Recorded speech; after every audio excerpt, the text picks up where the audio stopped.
Ta masque, ta masque. C'est pas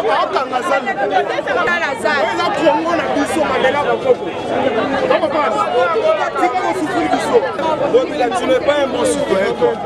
Nous avons modernisé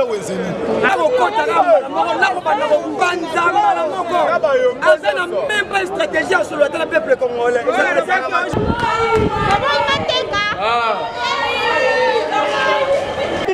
chambre du banate, bako kontate, bako salate, bako dératé.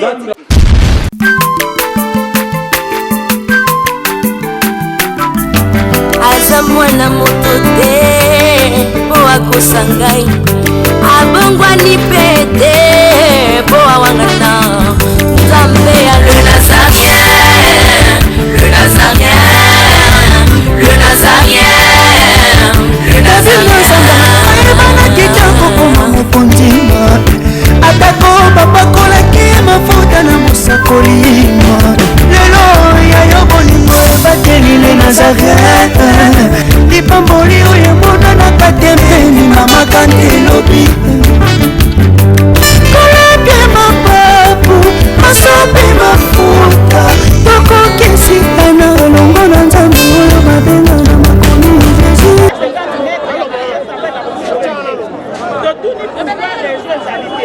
Mais tant qu'on peut faire des petits aéros, la police va réguler.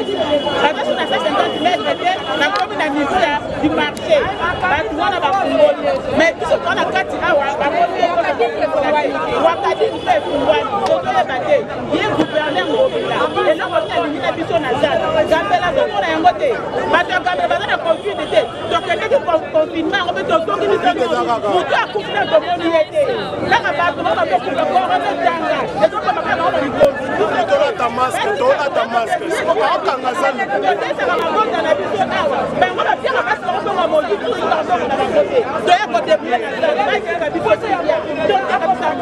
président Fongola Miss na oza koleka na kati ya zandi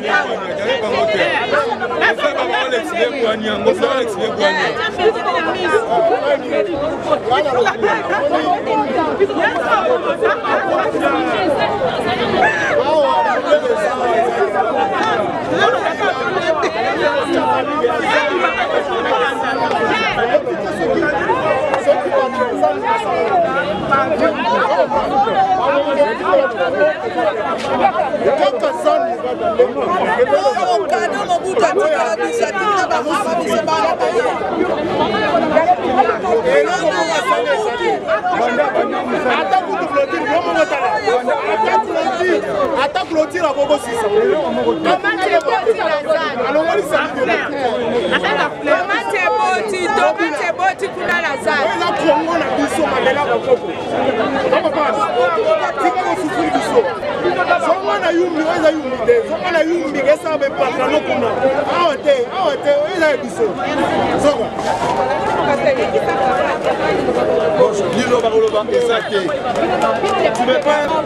Tu n'es pas un bon citoyen. Yabisa bisona nous na yumbi ko moderniser wezeni. Na yumbi kuna. Yo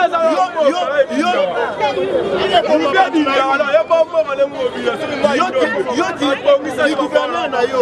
Okotelaka no kaza. Okotelaka kini bopeto. Yo na mais bato bokali kuna. Bato ba matadi ba pe posa na yo. Bato basala na ba badara kuna.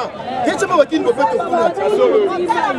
Moyo ngaba. Moyo mola mai ndo ba misi lo moje. Régime yo ezali.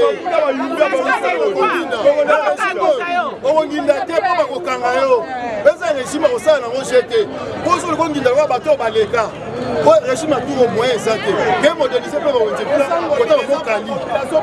Modernisation lo kana sana. Kana sana. Aza posa biso ina posa biso de la République.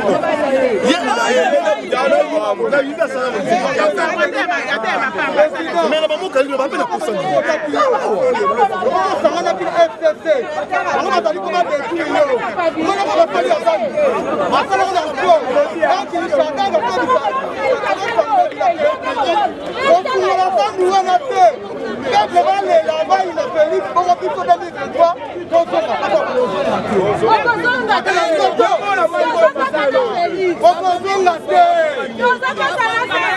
peuple d'abord. Un gouverneur de la ville. Maire de la ville.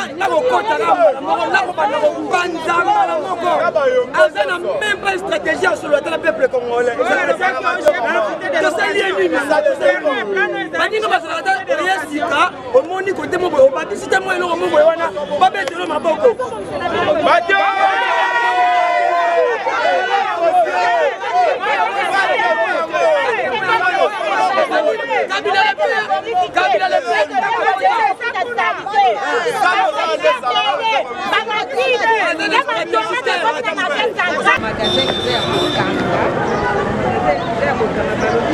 Magasin où ils ont à 150 mètres à Yanzan, on est de côté.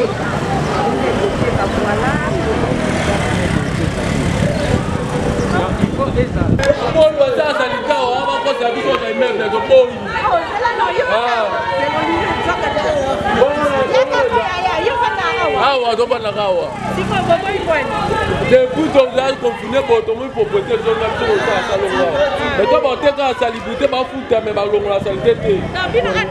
Nous sommes morts de ça, la salité. Tu as profité de la salité, tu as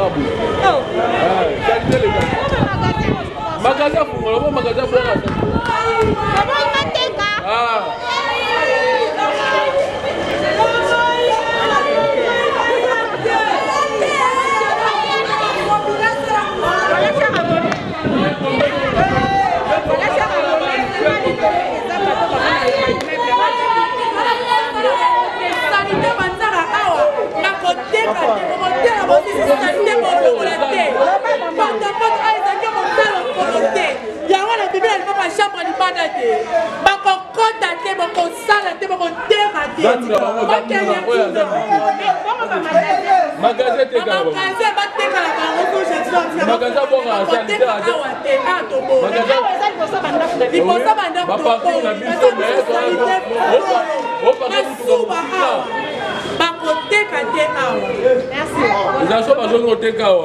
mutuka na yo olalisa bamatolo ya ndako longola mutuka okolasa mutuka tikuna na medisali au sampo au ndunda voilà matiti eboti vraiment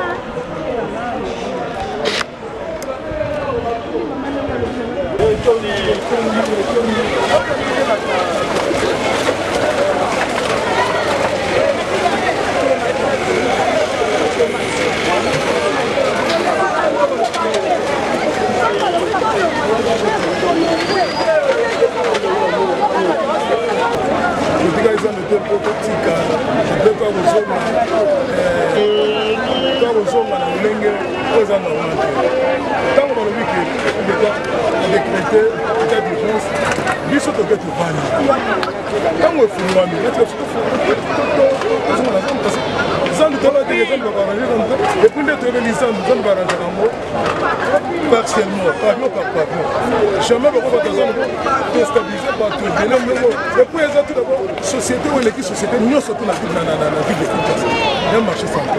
Parce qu'il y a englobé tous les tribus à République démocratique. Ceux qui ont neutralisé le lingot aux armes. Nous avons la banda kwa batu mingi badina banda et puis mingi pe bakufa na ba mort subite la tension est venue à tout le monde justement c'est le qu'on est grave ce qui est balobi que zandu et zonga baba ndako réhabiliter partiellement le qu'on est grave les années mais balobi bazo batela so contre maladie maman maladie tout qui même pour la maladie on est tous se protéger biso moko na ba cache o na ba ni na ko nettoyer ma boko to ba ko ba télévision moko est-ce que ndenge ba besoin ngi bo est-ce que problème maladie ba de confiner bombe mais pourquoi pas de confiner le marché central au marché central dans kata bombe bo le ko ni ba ko coincer marché central tini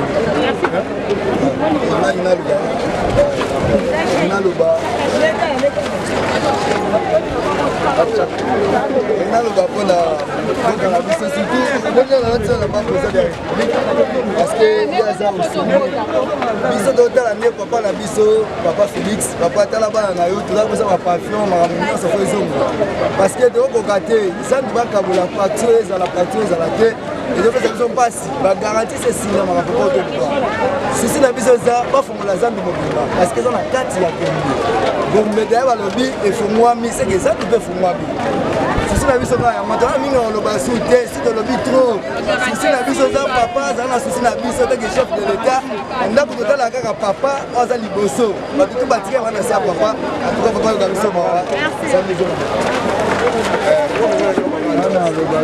bakangi mpe basengeli na se nasalaki bakangi pavillon oyo bongisi apres azwi bato wana akela pavillon mosusu yaye akangi mbala talaka bafamille evani bambula ebele na bandako pendant 3 mois ou 4 mois pendant bagaranti esili atuka pasi azwa mosuku na mawa asala ndenge kaka na nini asalaki akangi pavillon oyo abongisi si akiaka biso mosusu asalozala penani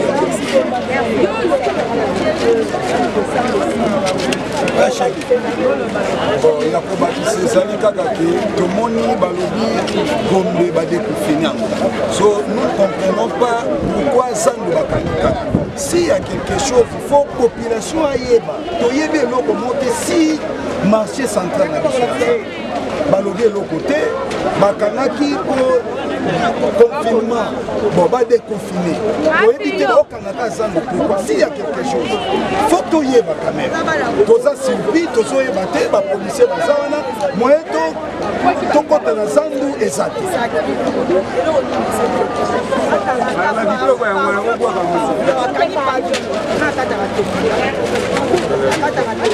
kasi tombola basaleli bino wende wana ekosimba te alobaki eza ya ofele tokomi kuna wende koni 1 mètre 50 $1 mètre 50 biso toza na mbongo te toza na confinement tokuti bandako mbongo oyo biso tokofuta ekozanga wapi ampisi neti biso basi na mibali tosala na kati ya tokomaka boye bakangi vile bafongoli tozokota te akanga ata pavillon par pavillon tokotaka toteka ata ndamundambu ubi ata na nsima batola clotire tokota nanu bongo toteka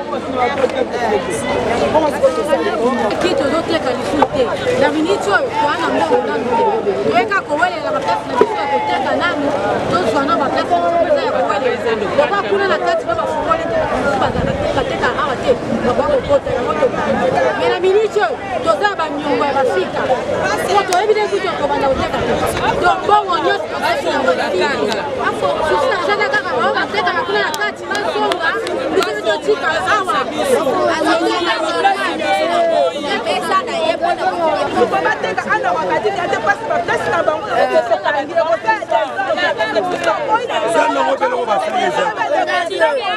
otioki matite kokanga tokuna matite poli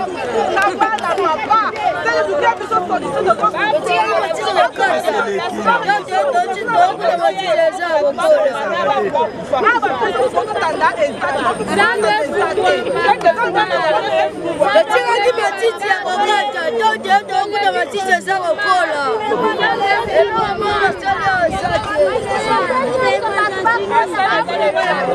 mama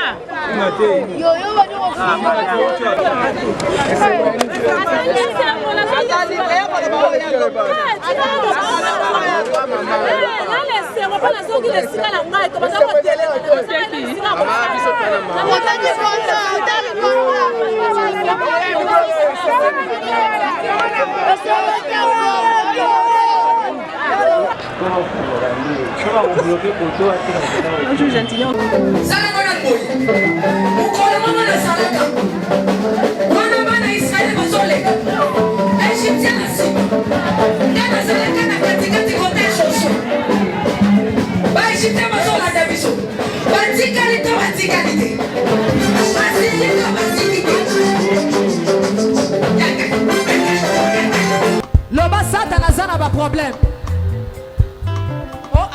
asimbi kisi asimbi kisi ya likambo ya kisi te yo mpe kende oluka kisi na osala nini osimba naolia bakiti na bamesa ata nya ukondoko namona yo natya yo na mwamba na minute oyo nakata mpe na katikati ya saki ya fufu. Oui, alors est-ce que tu bonjour Boni. le côté et puis ya modero a travaillé tes mikolo donc de tous ça on a eu galère na niveau 0 Tout ça là boy. Ngai naza na mbongo vraiment mingi te. mais nazotiela bino mwa moki oyo naza nango na agence moko boye Nazareta. Sarita qui dit sérieux. Oh. Maman, comment est bon donc yo pesa au futi mbongo kuna partir à poto biso to ya to jibilo. Na bengi ya Scotty. Agence moi ifungami comme nango Nazareth.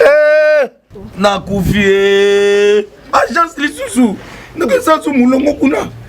Pour cela susu. Kuna eza mambo mulongo te. Ye si afuti mbongo kuna partir à poto biso tozoke ko récupérer biloko oli. Ah tika boyeko.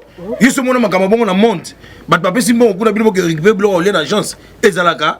Mais yango bandi. Maman, dès qu'il a yebisi ngai, mais na limité, na lingi na mona ki mona beso, poli kamba boye, na monde na ne salamate. Maman, yebisa ngai. Ba pesi mbongo kuna, biso to récupérer biloko kolia awa. Ya solo boutique Nazareta, ezali boutique ou ezali à distribution de produits alimentaires. Ah! Na sali poto sunga, bandeko oyo. Même ba oyo baza na peu de ressources comme la boîte de colon baza à niveau qui chasse même avec un petit rien. Donc à partir à $10, $15. Donc si on a un bon côté, nous devons na pota ko sungayo, a ozuka biloko kolia. Eh maman Nazareta nzamba pambola ya bakise mikole belé awa na sena mokili. Et bongo awa tozawa poto yeba adresse awa. La boutique Nazareta est ici à Kubungate, toza sur avenue Monkoto numéro 1, direction Elengesa. Face à face na église catholique Saint-Vincent. Ah, direction Elengesa, Monkoto numéro 1, à face à l'église catholique Saint-Vincent. Ah, Saint-Vincent d'école. Bon numéro de téléphone, vous avez monté déjà vous avez nango, on a 3 numéros pour Paris, vous avez un numéro pour la Suisse, vous avez un numéro pour la Suède. Ah! Non. Nazareta. Nous allons la Congo Sili. Julia, nous allons kangisa kia fufu. Eh, ya modé, yo bandika na fufu. Oui, pour la Nazareta, tu as un système en bimbi, na mbongo shingo. Bon, ok. Vous allez Silio. Sarita qui dit sérieux. Biso tozoye